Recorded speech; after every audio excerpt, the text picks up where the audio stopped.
വരാൻ പോകുന്ന SSC and railway എക്സാംസിന് ഏറ്റവും യൂസ്ഫുൾ ആകാൻ പോകുന്ന ലാസ്റ്റ് 6 മന്ത്സിലെ ഏറ്റവും important current affairs questions discuss ചെയ്യുന്ന ഒരു സീരീസ് ആണ് ടോപ്പ് 200 കറണ്ട് അഫയേഴ്സ്. ആൻഡ് ഈ ഒരു സീരീസിലെ നമ്മുടെ മൂന്നാമത്തെ സെഷനാണ് നമ്മൾ കണ്ടക്ട് ചെയ്യുന്നത്. പ്രീവിയസ് 2 സെഷൻസിലായിട്ട് ഒട്ടനവധി ക്വസ്റ്റ്യൻസും അതിന്റെ റിലേറ്റഡ് ആയിട്ടുള്ള ഫാക്ട്സ് നമ്മൾ ഡിസ്കസ് ചെയ്തായിരുന്നു. ഈ ഒരു സെഷനിലും നമ്മൾ കുറച്ച് ഇമ്പോർട്ടൻ്റ് ആയിട്ടുള്ള ക്വസ്റ്റ്യൻസും അതിന്റെ റിലേറ്റഡ് ഫാക്ട്സും ആണ് ഡിസ്കസ് ചെയ്യാൻ പോകുന്നത്. അപ്പോൾ ഒട്ടും തന്നെ ടൈം വേസ്റ്റ് ചെയ്യേണ്ട, നമുക്ക് നേരെ ക്വസ്റ്റ്യൻസിലേക്ക് പോകാം. അപ്പോൾ ഇന്നത്തെ ഫസ്റ്റ് ക്വസ്റ്റ്യൻ എന്ന് പറയുന്നത്, in June 2026, a bronze statue of Maharishi Susruta has been unveiled in which city of Scotland? സ്കോട്ട്ലാൻഡിലെ ഏത് സിറ്റിയിലാണ് ജൂൺ 2026 അതായത് ലാസ്റ്റ് മന്തിൽ മഹർഷി സുശ്രുതയുടെ ഒരു ബ്രോൺസ് സ്റ്റാച്യു അൺവീൽ ചെയ്തത് എന്നുള്ളതാണ് question. Option A Glasgow, option B Edinburgh, option C Dundee and option D Stirling. ഇതിൽ ഏത് സിറ്റിയിലാണ് മഹർഷി സുശ്രുതയുടെ bronze statue June 2026 unveil ചെയ്തത് എന്നുള്ളതാണ് question. So correct answer is option B Edinburgh. So സ്കോട്ട്ലൻഡിലുള്ള എഡിൻബർഗ് സിറ്റിയിലാണ് എന്ത് ചെയ്യുന്നത് ലാസ്റ്റ് മന്തിൽ മഹർഷി സുശ്രുതയുടെ ഒരു ബ്രോൺസ് സ്റ്റാച്യു എന്ത് ചെയ്തത് അൺവീൽ ചെയ്തത്. ഇനി ഇത് എവിടെയാണ് അൺവീൽ ചെയ്തതെന്ന് ചോദിച്ചു കഴിഞ്ഞാൽ it was unveiled at the royal college of surgeons. എഡിൻബർഗിലുള്ള ഒരു കോളേജ് ആണ് റോയൽ കോളേജ് ഓഫ് സർജൻസ്. ഈ റോയൽ കോളേജ് ഓഫ് സർജൻസിലാണ് എന്ത് ചെയ്യുന്നത് മഹർഷി സുശ്രുതയുടെ ഈ ഒരു ബ്രോൺസ് സ്റ്റാച്യു എന്ത് ചെയ്തത് അൺവീൽ ചെയ്തത്. ആൻഡ് ഈ ഒരു ബ്രോൺസ് സ്റ്റാച്യു നിർമ്മിച്ചിരിക്കുന്നത് ട്രഡീഷണൽ ആയിട്ടുള്ള ലോസ്റ്റ് വാക്സ് ടെക്നിക് യൂസ് ചെയ്തുകൊണ്ടാണ്. ആൻഡ് ഈ ഒരു ബ്രോൺസ് സ്റ്റാച്യുവിന്റെ മാനുഫാക്ചറിങ് നടത്തിയിരിക്കുന്നത് വളരെ ട്രഡീഷണൽ ആയിട്ടുള്ള, നമ്മൾ ഇന്ത്യയിൽ വളരെ ട്രഡീഷണൽ ആയിട്ട് യൂസ് ചെയ്യുന്ന ലോസ്റ്റ് വാക്സ് ടെക്നിക്ക് യൂസ് ചെയ്തുകൊണ്ടാണ്. എന്താണ് ഈ ലോസ്റ്റ് വാക്സ് ടെക്നിക് എന്ന് ചോദിച്ചു കഴിഞ്ഞാൽ, നമ്മൾ ആദ്യം നമുക്ക് നിർമ്മിക്കേണ്ട രൂപത്തിന്റെ ഒരു മോഡൽ എന്ത് ചെയ്യും വാക്സ് വെച്ചിട്ട് മേക്ക് ചെയ്യും. എന്നിട്ട് ഈ ഒരു വാക്സ് മോഡലിനെ ചുറ്റി എന്ത് ചെയ്യും നമ്മളൊരു മോൾഡ് ക്രിയേറ്റ് ചെയ്യും. അതിപ്പോൾ പ്ലാസ്റ്റർ ആവാം അല്ലെങ്കിൽ സെറാമിക് ആവാം. നമ്മൾ എന്ത് ചെയ്യും ഒരു മോൾഡ് ക്രിയേറ്റ് ചെയ്യും. എന്നിട്ട് ഈ മോൾഡ് എന്ത് ചെയ്യും ഹീറ്റ് ചെയ്യും. ഈ മോൾഡ് ഹീറ്റ് ചെയ്യുമ്പോൾ അകത്തുണ്ടായിരിക്കുന്ന ആ ഒരു വാക്സ് സ്റ്റാച്യു എന്ത് ചെയ്യും മെൽറ്റ് ആയി പോകും. അകത്തൊരു ഹോളോ സ്പേസ് ക്രിയേറ്റ് ചെയ്യപ്പെടും. ഈ ഒരു ഹോളോ സ്പേസിലേക്ക് എന്ത് ചെയ്യും നമ്മൾ മോൾട്ടൺ മെറ്റൽ, ഒന്നെങ്കിൽ ബ്രോൺസ് അല്ലെങ്കിൽ കോപ്പർ എന്ത് ചെയ്യും മോൾട്ടൺ ഫോമിൽ നമ്മൾ ഇതിനകത്തേക്ക് എന്ത് ചെയ്യും പോർ ചെയ്യും. അപ്പോൾ അത് ഹോളോ ക്യാവിറ്റി എന്ത് ചെയ്യും ഫില്ല് ചെയ്യും. എന്നിട്ട് എന്ത് ചെയ്യും നമ്മൾ ഇതിനെ കൂൾ ചെയ്യും, സോൾഡിഫൈ ചെയ്യും. എന്നിട്ട് ഫൈനലി എന്ത് ചെയ്യും ആ ഒരു മോൾഡ് നമ്മൾ ബ്രേക്ക് ചെയ്യും. അപ്പോൾ നമുക്ക് ഡിസൈറബിൾ ആയിട്ടുള്ള ആ ഒരു സ്റ്റാച്യു എന്ത് ചെയ്യും നമുക്ക് ഒബ്റ്റെയിൻ ചെയ്യും. ഇതാണ് ലോസ്റ്റ് വാക്സ് ടെക്നിക് എന്ന് പറയുന്നത്. അതായത് ആദ്യം എന്ത് ചെയ്യും വാക്സ് വെച്ചിട്ട് നമ്മളൊരു മോഡൽ ക്രിയേറ്റ് ചെയ്യും, അതിനെ ഒരു മോൾഡ് വെച്ചിട്ട് കവർ ചെയ്യും, എന്നിട്ട് ആ മോൾഡ് എന്ത് ചെയ്യും ഹീറ്റ് ചെയ്യും. അപ്പോൾ അകത്തുള്ള വാക്സ് മെൽറ്റ് ആയി പോകുമ്പോൾ അകത്തൊരു ഹോളോ സ്പേസ് ക്രിയേറ്റ് ചെയ്യപ്പെടും. ആ ഒരു ഹോളോ സ്പേസിനകത്തേക്ക് എന്ത് ചെയ്യും മോൾട്ടൺ മെറ്റൽ നമ്മൾ പോർ ചെയ്യും. എന്നിട്ട് എന്ത് ചെയ്യും അതിനെ കൂൾ ചെയ്തിട്ട് സോൾഡിഫൈ ചെയ്യും. എന്നിട്ട് എന്ത് ചെയ്യും നമ്മൾ അതിന്റെ മോൾഡ് ബ്രേക്ക് ചെയ്യും. അപ്പൊ നമുക്ക് ഡിസൈറബിൾ ആയിട്ട് മെറ്റലിൽ എന്ത് കിട്ടും നമുക്കൊരു സ്റ്റാച്യു മേക്ക് ചെയ്യാനായിട്ട് പറ്റും. ആ ഒരു മെത്തേഡ് ലോസ്റ്റ് വാക്സ് ടെക്നിക് എന്നുള്ള മെത്തേഡ് യൂസ് ചെയ്തിട്ടാണ് എന്ത് ചെയ്തിരിക്കുന്നത് ഈ ഒരു സുശ്രുതയുടെ സ്റ്റാച്യു എന്ത് ചെയ്തിരിക്കുന്നത് മാനുഫാക്ചർ ചെയ്തിരിക്കുന്നത്. ആൻഡ് ഇത് മാനുഫാക്ചർ ചെയ്ത് തമിഴ്നാട്ടിലാണ്. സോ തമിഴ്നാട്ടിലുള്ള സ്വാമി മലയിലാണ് എന്ത് ചെയ്തത് ഇത് മാനുഫാക്ചർ ചെയ്തത്. It was manufactured in Swami Malai in Tamil Nadu. So തമിഴ്നാട്ടിലുള്ള സ്വാമി മലയിലാണ് എന്ത് ചെയ്തത് ഇത് മാനുഫാക്ചർ ചെയ്തത്. ഇനി സുശ്രുതയുടെ കേസിലേക്ക് വരുമ്പോൾ Sushruta is known as the father of surgery. So father of surgery എന്നറിയപ്പെടുന്ന വ്യക്തിയാണ് ആര് Sushruta. He is known as the father of surgery as well as a father of plastic surgery. So സർജറിയുടെ പിതാവെന്നും അതുപോലെ തന്നെ ഫാദർ ഓഫ് പ്ലാസ്റ്റിക് സർജറിയുടെ പിതാവെന്നും അറിയപ്പെടുന്ന വ്യക്തിയാണ് Sushruta. Sushruta is known as the father of surgery as well as the father of plastic surgery. So father of surgery അതുപോലെ തന്നെ ഫാദർ ഓഫ് പ്ലാസ്റ്റിക് സർജറി, സർജറിയുടെ പിതാവെന്നും പ്ലാസ്റ്റിക് സർജറിയുടെ പിതാവെന്നും അറിയപ്പെടുന്ന വ്യക്തിയാണ് സുശ്രുത എന്ന് പറയുന്നത്. ഇനി സുശ്രുത എന്ന് പറയുമ്പോൾ ഏതാണ്ട് ഒരു 7th to 6th century BC. So 7th to 6th century BC-യിലാണ് സുശ്രുത ജീവിച്ചിരുന്നായിട്ട് എന്ത് ചെയ്യുന്നത് നമ്മൾ കണക്കാക്കുന്നത്. So 7th to 6th century BC-യിലാണ് എന്ത് ചെയ്യുന്നത് സുശ്രുത ജീവിച്ചിരുന്നത്. ആൻഡ് സുശ്രുത എഴുതിയിട്ടുള്ള വളരെ ഫേമസ് ആയിട്ടുള്ള ഒരു വർക്ക് ആണെന്ത് സുശ്രുത സംഹിത. സോ സുശ്രുത സംഹിതയാണ് സുശ്രുതയുടെ ഏറ്റവും ഫേമസ് ആയിട്ടുള്ള വർക്ക് എന്ന് പറയുന്നത്. Most important work of Sushruta is Sushruta Samhita. And ഈ ഒരു സുശ്രുത സംഹിതയിലാണ് എന്ത് ഇരിക്കുന്നത് പ്ലാസ്റ്റിക് സർജറിയെ കുറിച്ചുള്ള ഡീറ്റെയിൽസ്, പ്ലാസ്റ്റിക് സർജറിയായിട്ട് ബന്ധപ്പെട്ട ഇൻഫർമേഷൻ എന്ത് ഇരിക്കുന്നത് ഡീറ്റെയിൽഡ് ആയിട്ട് എഴുതി വെച്ചിരിക്കുന്നത്. അപ്പോൾ സുശ്രുത സംഹിതയാണ് പ്ലാസ്റ്റിക് സർജറിയെ കുറിച്ച് ഡീൽ ചെയ്യുന്ന ഇൻഫർമേഷൻസ് പറഞ്ഞിരിക്കുന്ന ഏറ്റവും ഏൻഷ്യന്റ് ആയിട്ടുള്ള ടെക്സ്റ്റ് എന്ന് പറയുന്നത്. ആൻഡ് ഈ സുശ്രുത സംഹിത എന്ന് പറയുന്നത് ആയുർവേദ ഗ്രേറ്റ് ട്രൈലോഗിയിലുള്ള ഒരു ബുക്കാണ്. സോ ആയുർവേദയുടെ ഗ്രേറ്റ് ട്രൈലോഗി എന്നറിയപ്പെടുന്ന ആ 3 ബുക്കുകളിലെ ഒരു ബുക്കാണെന്ത് ഈ ഒരു സുശ്രുത സംഹിത എന്ന് പറയുന്നത്. അപ്പോൾ സുശ്രുത സംഹിത എന്ന് പറയുന്നത് ആയുർവേദയുടെ ഗ്രേറ്റ് ട്രൈലോഗി, അതായത് ആയുർവേദമായിട്ട് ബന്ധപ്പെട്ട് ഇമ്പോർട്ടൻ്റ് ആയിട്ടുള്ള 3 ബുക്കുകളുണ്ട്, അല്ലെങ്കിൽ 3 വർക്കുകളുണ്ട്. ആ വർക്കുകളിൽ ഒരു വർക്കാണെന്ത് സുശ്രുത സംഹിത എന്ന് പറയുന്നത്.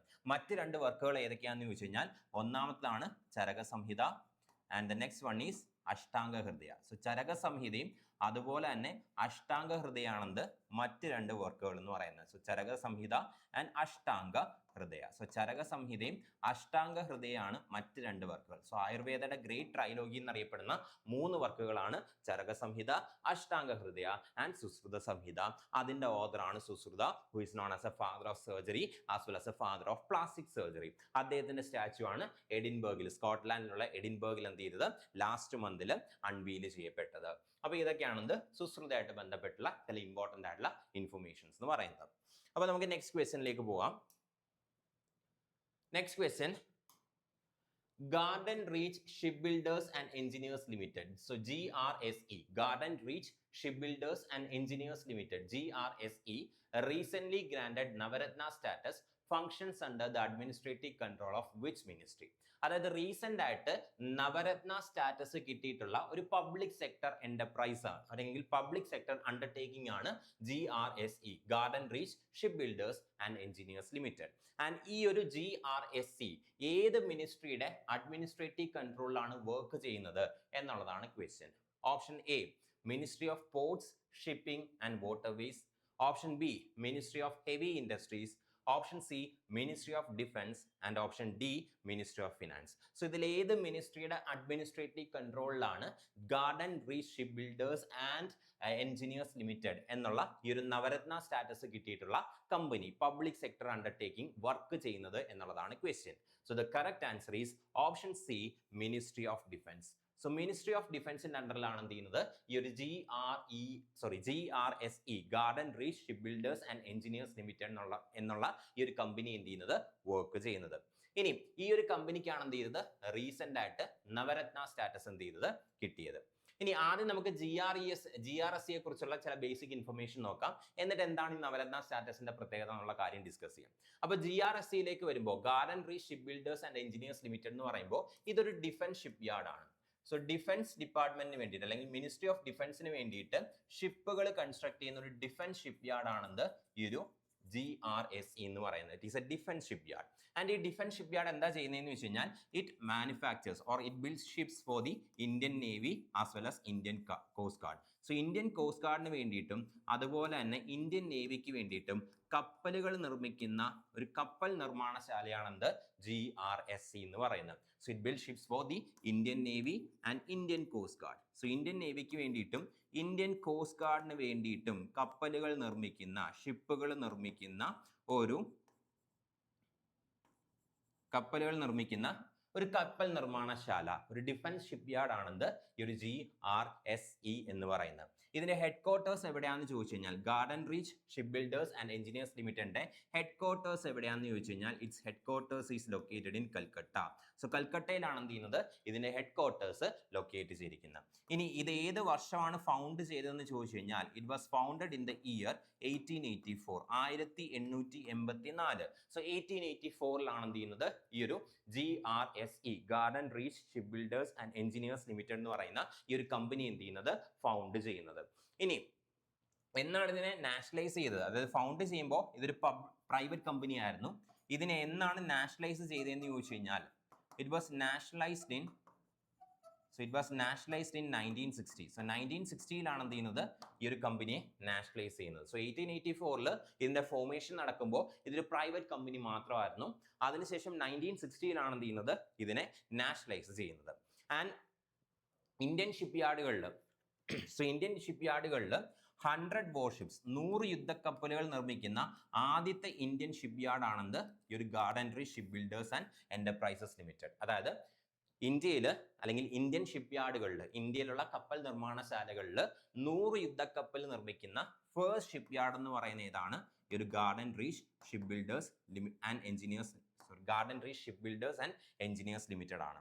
So it is a first shipyard in India to construct or to build 100 warships. 100 warships അതായത് യുദ്ധക്കപ്പലുകൾ 100 യുദ്ധക്കപ്പലുകൾ നിർമ്മിക്കുന്ന ഇന്ത്യയിലെ ആദ്യത്തെ കപ്പൽ നിർമ്മാണശാല അല്ലെങ്കിൽ ഷിപ്പ് യാർഡ് എന്ന് പറയുന്നത് എന്താണ്? ഈ ഒരു GRSC ആണ്. ഈ ഒരു GRSCക്കാണ് ഇപ്പൊ റീസെന്റ് ആയിട്ട് ലാസ്റ്റ് മന്തിൽ ജൂണിൽ എന്ത് ചെയ്തത്? നവരത്ന സ്റ്റാറ്റസ് കിട്ടിയത്. ആൻഡ് GRSCക്ക് നവരത്ന സ്റ്റാറ്റസ് കിട്ടിയതോടുകൂടി ഇന്ത്യയിലുള്ള ടോട്ടൽ നവരത്നാസിന്റെ എണ്ണം എന്ന് പറയുന്നത് എന്തായിട്ട് മാറി? 29 ആയിട്ട് മാറി. സോ ഇന്ത്യയിൽ നിലവിൽ എന്തുണ്ട്? 22 നവരത്നാസ് ഉണ്ട്. സോ ഇന്ത്യയിൽ നിലവിൽ എന്തുണ്ട്? 29 നവരത്നാസ് ആണുള്ളത്. ആൻഡ് 29ാമത്തെ നവരത്നയാണെന്ത്?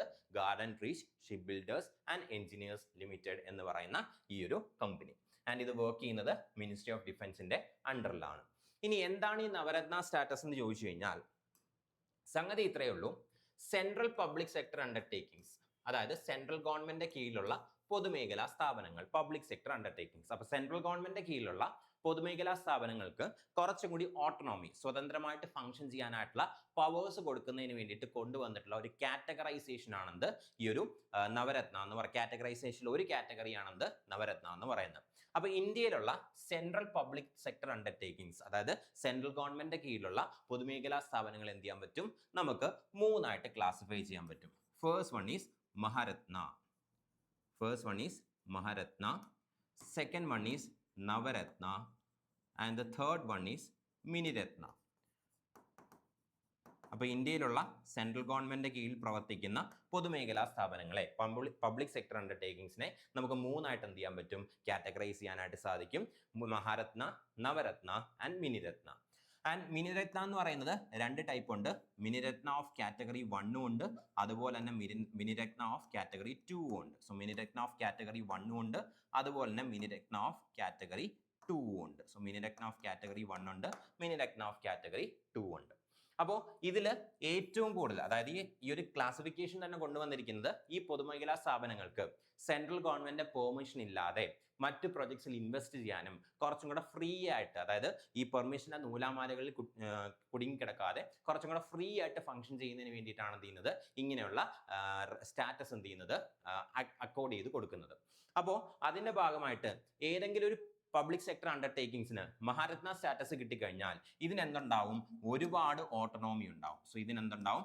വളരെ ഹയസ്റ്റ് ഓട്ടോണോമി. ഇതിനകത്ത് ഏറ്റവും ഹയസ്റ്റ് ഓട്ടോണോമി ഉള്ളത്, അതായത് ഏറ്റവും കൂടുതൽ സ്വതന്ത്രമായിട്ട് സെൻട്രൽ ഗവൺമെന്റ് ഒന്നും പെർമിഷൻ കൂടാതെ, സെൻട്രൽ ഗവൺമെന്റ് പെർമിഷന് വേണ്ടി വെയിറ്റ് ചെയ്യാതെ പല പ്രൊജക്ട്സിനകത്തും ഇൻവെസ്റ്റ് ചെയ്യാനും കൂടുതൽ ഓട്ടോണോമസ് ആയിട്ട് ഫംഗ്ഷൻ ചെയ്യാനുമായിട്ടുള്ള ഏറ്റവും ഹയസ്റ്റ് ഓട്ടോണോമി, ഏറ്റവും കൂടുതൽ ഹയസ്റ്റ് ഓട്ടോണോമി ഉള്ളത്, ഏറ്റവും കൂടുതൽ സ്വതന്ത്ര അധികാരമുള്ളത് ഈ ഒരു മഹാരത്ന കമ്പനീസിനാണ്.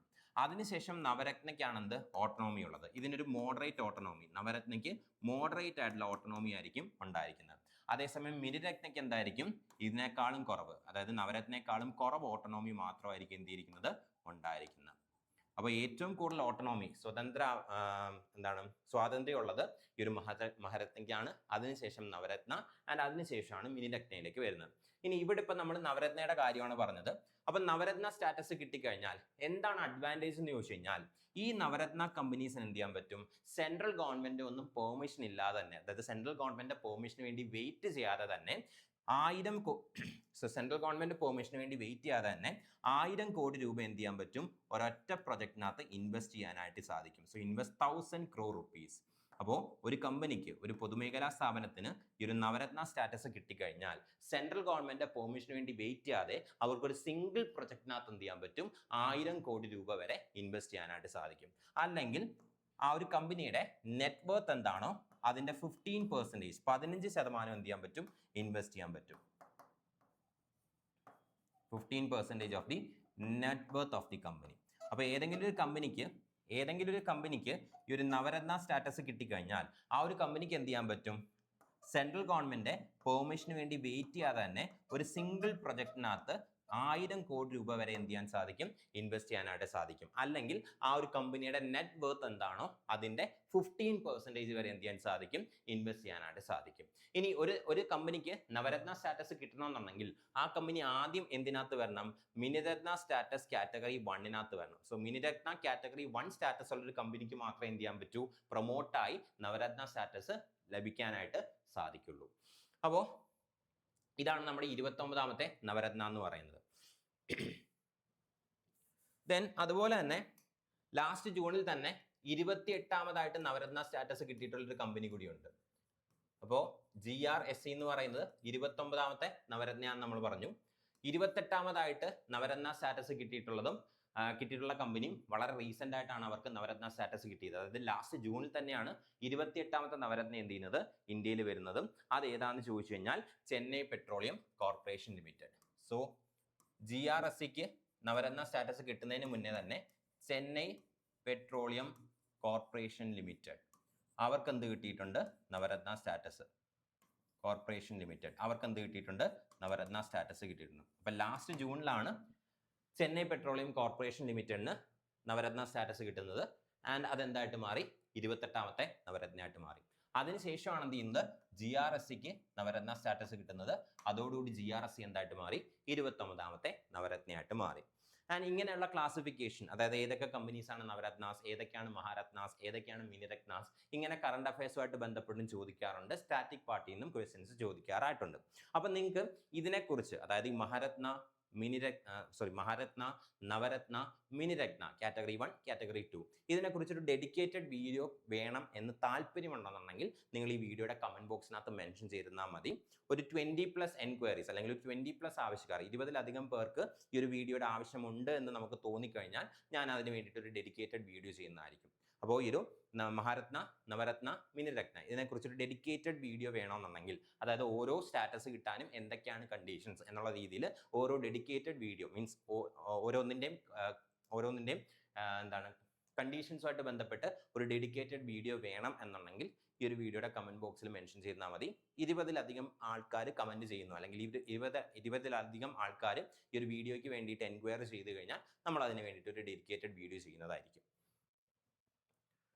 ഓക്കെ, അപ്പൊ ഇത്രയാണ് GRSE ആയിട്ട് ബന്ധപ്പെട്ട് നമുക്ക് അറിഞ്ഞിരിക്കേണ്ട ഫാക്ട്സ് എന്ന് പറയുന്നത്.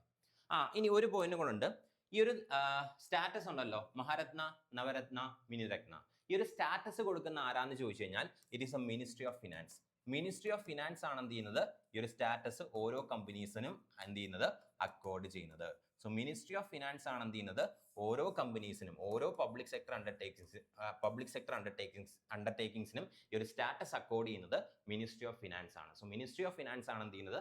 ഓരോ പബ്ലിക് സെക്ടർ അണ്ടർടേക്കിംഗ്സിനും മഹാരത്ന സ്റ്റാറ്റസും നവരത്ന സ്റ്റാറ്റസും മിനിരത്ന സ്റ്റാറ്റസും ഒക്കെ എന്ത് ചെയ്യുന്നത്? അക്കോർഡ് ചെയ്ത് കൊടുക്കുന്നത്. Next question. The term orange economy is most closely associated with. Orange economy എന്ന് പറഞ്ഞ ടേം ഏറ്റവും ക്ലോസ്ലി അസോസിയേറ്റഡ് ആയിട്ടുള്ളത് ഇതിൽ ഏതുമായിട്ടാണ് എന്നുള്ളതാണ് question. Option A citrus farming, option B creative and cultural industries, option C mineral exploration and option D marine fisheries. So orange economy എന്ന് പറഞ്ഞ term ഇതിൽ ഏതുമായിട്ടാണ് ഏറ്റവും ക്ലോസ്ലി അസോസിയേറ്റഡ് എന്നുള്ളതാണ് ക്വസ്റ്റ്യൻ. സോ ലാസ്റ്റ് യൂണിയൻ ബഡ്ജറ്റിനകത്ത്, അതായത് 2026 union ബഡ്ജറ്റിനകത്ത് finance minister ആയിട്ടുള്ള നിർമ്മല സീതാരാമൻ ഏറ്റവും കൂടുതൽ stress ചെയ്ത് പറഞ്ഞിട്ടുള്ള ഒരു ഏരിയ ആണ് ഈ ഒരു ഓറഞ്ച് എക്കോണമി എന്ന് പറയുന്നത്. അതായത് ഇനി വരാൻ പോകുന്ന കാലങ്ങളിൽ നമ്മുടെ കൺട്രിയുടെ GDP-യിലേക്ക് ഏറ്റവും കോൺട്രിബ്യൂട്ട് ചെയ്യാൻ പോകുന്നത് ഈ ഒരു ഓറഞ്ച് എക്കോണമി ആയിരിക്കും എന്നുള്ള രീതിയിലാണ് ഇത്തവണത്തെ ബഡ്ജറ്റിനകത്ത് എന്ത് ചെയ്ത് ഓറഞ്ച് എക്കോണമിയെ കുറിച്ച് മെൻഷൻ ചെയ്യുന്നത്. അപ്പോൾ ഈ ഓറഞ്ച് എക്കോണമി എന്തുമായിട്ടാണ് ബന്ധപ്പെട്ടിരിക്കുന്നത് എന്നുള്ളതാണ് ക്വസ്റ്റ്യൻ. സോ കറക്റ്റ് ആൻസർ എന്ന് പറയുന്നത് it is option B, creative and cultural industries. So creative and cultural ഇൻഡസ്ട്രീസുമായിട്ട് ബന്ധപ്പെട്ട ടേം ആണെന്ത്? ഓറഞ്ച് എക്കോണമി എന്ന് പറയുന്നത്. ഇനി ഓറഞ്ച് എക്കോണമി വിളിക്കുന്ന മറ്റൊരു പേരാണ് creative economy. So orange economy വിളിക്കുന്ന മറ്റൊരു പേരാണെന്ത്? Creative economy. So orange economy is also called as creative economy. So നമ്മൾ ഹ്യൂമൻസിന്റെ ഇന്റലിജൻസ് അല്ലെങ്കിൽ ക്രിയേറ്റീവ് തിങ്കിങ് മൂലം ക്രിയേറ്റ് ചെയ്യപ്പെടുന്ന ജോബ്സ്, അതുപോലെ തന്നെ ക്രിയേറ്റ് ചെയ്യപ്പെടുന്ന ഇൻഡസ്ട്രീസ്, അതിനെയാണ് എന്ത് ചെയ്യുന്നത്? നമ്മൾ ഓറഞ്ച് എക്കോണമിക്കകത്ത് ഇൻക്ലൂഡ് ചെയ്തിരിക്കുന്നത്. അപ്പോൾ അതൊക്കെയാണ് എന്ത് ചെയ്യുന്നത്? ഓറഞ്ച് എക്കോണമിക്കകത്ത് ഇൻക്ലൂഡഡ് ആയിരിക്കുന്നത്. അതായത് ബേസിക്കലി ക്രിയേറ്റിവിറ്റി ആയിട്ട് ബന്ധപ്പെട്ട ഇൻഡസ്ട്രീസ്. സോ ക്രിയേറ്റിവിറ്റി ആയിട്ട് ബന്ധപ്പെട്ട ഇൻഡസ്ട്രീസ്, അതുപോലെ തന്നെ കൾച്ചറുമായിട്ട് ബന്ധപ്പെട്ട ഇൻഡസ്ട്രീസ്. സോ ക്രിയേറ്റിവിറ്റിയും അതുപോലെ തന്നെ കൾച്ചറുമായിട്ട് ബന്ധപ്പെട്ട ഇൻഡസ്ട്രീസ് ആണ് എവിടെ വരുന്നത്? ഈ ഒരു ഓറഞ്ച് എക്കോണമിക്കകത്ത് വരുന്നത്. സോ ക്രിയേറ്റിവിറ്റിയും അതുപോലെ തന്നെ കൾച്ചറും.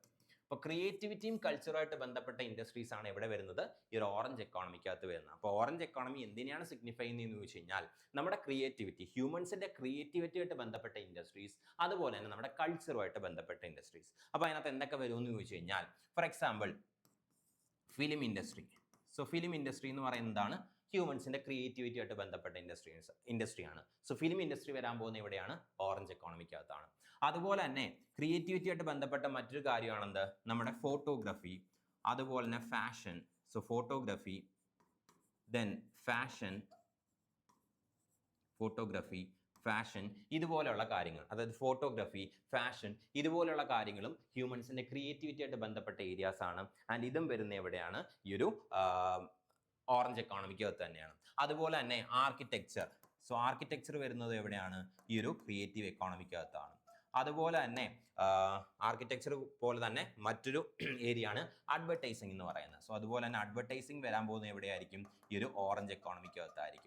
അപ്പോൾ നമ്മുടെ ക്രിയേറ്റിവിറ്റി ആയിട്ട് ബന്ധപ്പെട്ട കാര്യങ്ങൾ, അല്ലെങ്കിൽ ക്രിയേറ്റിവിറ്റി ആയിട്ട് റിലേറ്റഡ് ആയിട്ടുള്ള ഇൻഡസ്ട്രീസ്, അതുപോലെ തന്നെ കൾച്ചറുമായിട്ട് റിലേറ്റഡ് ആയിട്ടുള്ള ഇൻഡസ്ട്രീസ്, അതൊക്കെയാണ് എന്ത് ചെയ്യുന്നത്? ഈ ഓറഞ്ച് എക്കോണമിക്കകത്ത് വരുന്നത്. സോ അതിനകത്ത് ഫിലിം വരും, ഫോട്ടോഗ്രാഫി വരാം, ഫാഷൻ വരാം, ആർക്കിടെക്ചർ വരാം, അതുപോലെ തന്നെ അഡ്വർടൈസിംഗ് വരുന്നുണ്ട്.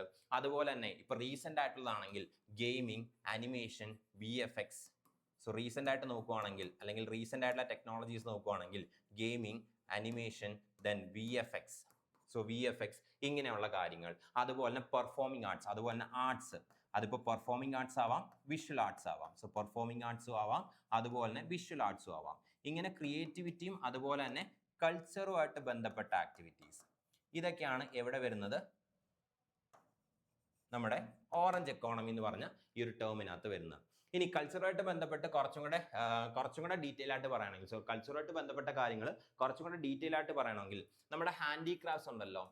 ഹാൻഡിക്രാഫ്റ്റ്സ് എന്ന് പറയുന്നത് എന്താണ്? നമ്മുടെ കൾച്ചറും അതുപോലെ തന്നെ ഹ്യൂമൻസിന്റെ സ്കില്ലുമായിട്ട് ബന്ധപ്പെട്ട ഇൻഡസ്ട്രീസ് ആണ്. അതുപോലെ തന്നെ ആയുർവേദ പോലെയുള്ള നമ്മുടെ ട്രഡീഷണൽ നോളജ്. സോ ആയുർവേദ പോലെയുള്ള നമ്മുടെ ട്രഡീഷണൽ നോളജ്, കൾച്ചറുമായിട്ട് ബന്ധപ്പെട്ട കാര്യങ്ങൾ, സോ ട്രഡീഷണൽ നോളജ്, ഇങ്ങനെയുള്ള കാര്യങ്ങളും ഏതിനകത്തായിരിക്കും വരുന്നത്?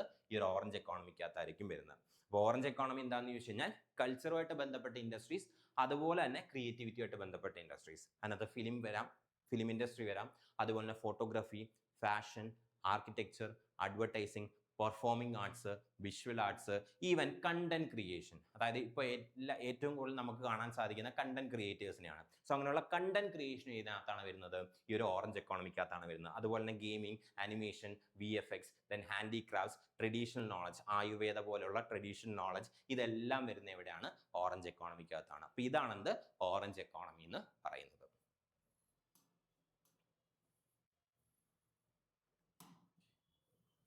നെക്സ്റ്റ് ഇയറിലേക്ക് വരാൻ പോകുന്ന SSC എക്സാംസിന് വേണ്ടി പ്രിപ്പയർ ചെയ്യാനായിട്ട് ആഗ്രഹിക്കുന്നവരാണ് നിങ്ങൾ. എല്ലാ SSC എക്സാംസിന് വേണ്ടി പ്രിപ്പയർ ചെയ്യാൻ നിങ്ങൾക്ക് താല്പര്യമുണ്ട്. പക്ഷേ എല്ലാ എക്സാംസിനും വേണ്ടിയിട്ട് സെപ്പറേറ്റ് കോഴ്സ് എടുത്ത് പഠിക്കാനായിട്ട് നിങ്ങൾക്ക് താല്പര്യമില്ല, അല്ലെങ്കിൽ നിങ്ങൾക്ക് അതിനുള്ള ഫിനാൻഷ്യൽ ഫീസിബിലിറ്റി ഇല്ല എന്ന് വിചാരിക്കാം.